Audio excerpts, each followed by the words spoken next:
You ever stop to think about what actually happens when you tap your card or send money with an app? You don't really see the magic behind it, right? Well, that magic is all thanks to these invisible rails, this hidden infrastructure that makes it all work.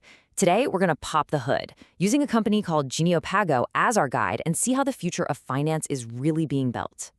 And this quote right here, it gets straight to the heart of what we're talking about. We're not looking at another flashy app for your phone. Nope. This is about the deep down foundational technology. Think of it like the digital railways that banks, fintechs, and all sorts of businesses rely on to move money. It's a huge shift in focus, from the shiny storefront to the engine room. And the ambition here, wow, it is massive. The vision is to create one single global ecosystem where every kind of money can connect seamlessly. We're talking about a traditional bank transfer, a mobile money payment, and even modern digital assets, all of them speaking the same language. The goal is to just tear down those walls that have separated them for decades. So you might be asking, why do we even need this? Well, it's because right now our global financial system is incredibly broken up. It's not one big network, it's more like a patchwork of separate systems that honestly don't play well together. Let's take a look at what that great divide really looks like. This slide just lays out the problem perfectly. On one side, you've got traditional finance. It's dependable, sure, but it can be painfully slow and stuck in its own silo. Sending money to another country can take days. Then, on the other side, you have digital assets. They're lightning fast and global, but they're kind of living in their own separate universe, totally disconnected from the regular banking world. And that gap between them, that's where all the headaches and the problems live. For businesses, especially the small and medium-sized ones, this isn't just a small inconvenience, it's a massive headache. We're talking about delays that tie up your cash flow, trying to make sense of reports from 5 different systems, or just straight up not being able to take payments from customers overseas. These are real-world problems that stop businesses from growing. Okay, so if the problem is this giant divide, what's the solution? Well, it's not about picking one side over the other. It's about building a bridge to connect them. And that's where this whole idea of infrastructure comes in. You build the essential plumbing, the railways, that connect these two completely different financial worlds. The solution is to build one powerful payment engine that can handle 3 core financial pillars. So first, you have the classic card networks, your Visa, your MasterCard. Second, you've got mobile money, which is huge in many parts of the world. And third, the new kid on the block, crypto and digital assets. This engine is designed to bring all 3 together.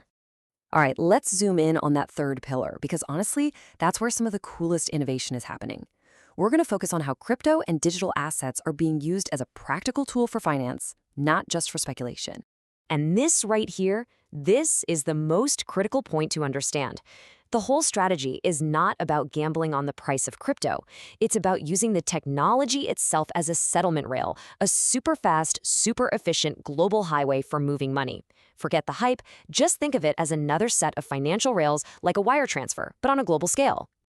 Now, to make this work, you first need a safe and regulated doorway between the old money world and the new one.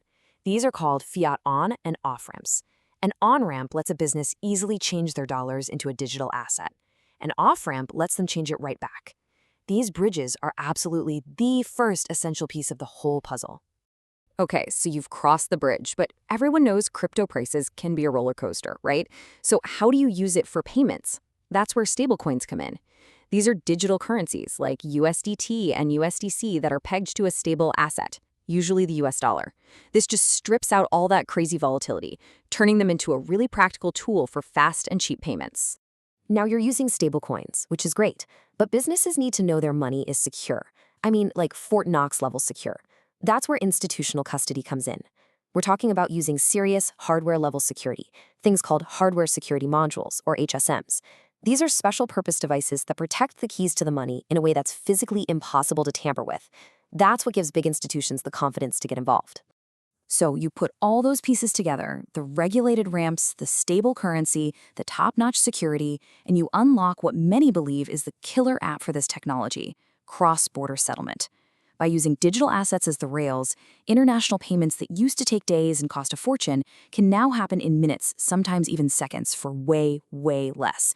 This is a total game changer for global business. And this isn't just a nice idea on a whiteboard. The goal here is to process over $300 million in these kinds of settlements every single year. A number like that tells you this isn't about small experiments. This is about building for the real world, for high volume, and moving this technology into the core of our financial plumbing.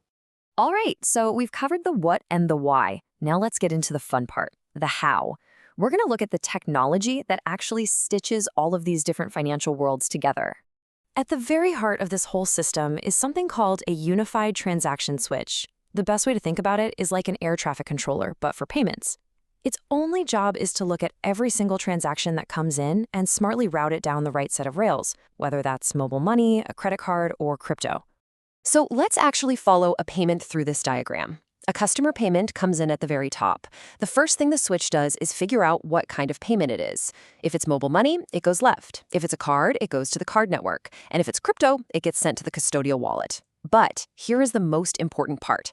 See how all three paths come back together? No matter where the payment came from, it goes through the exact same security and compliance checks.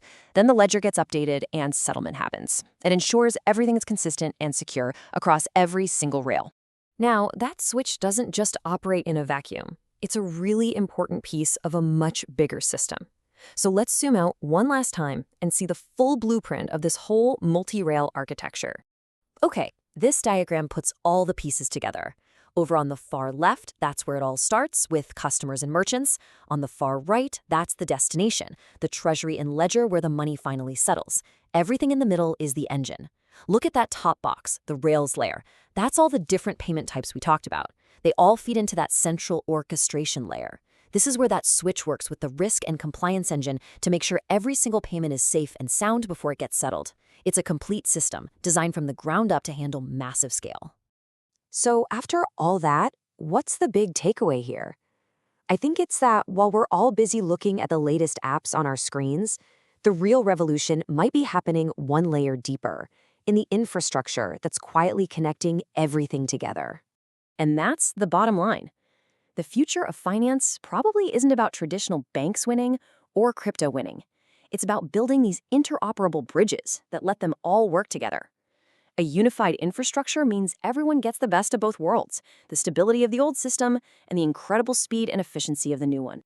Which leaves us with one final thought to chew on.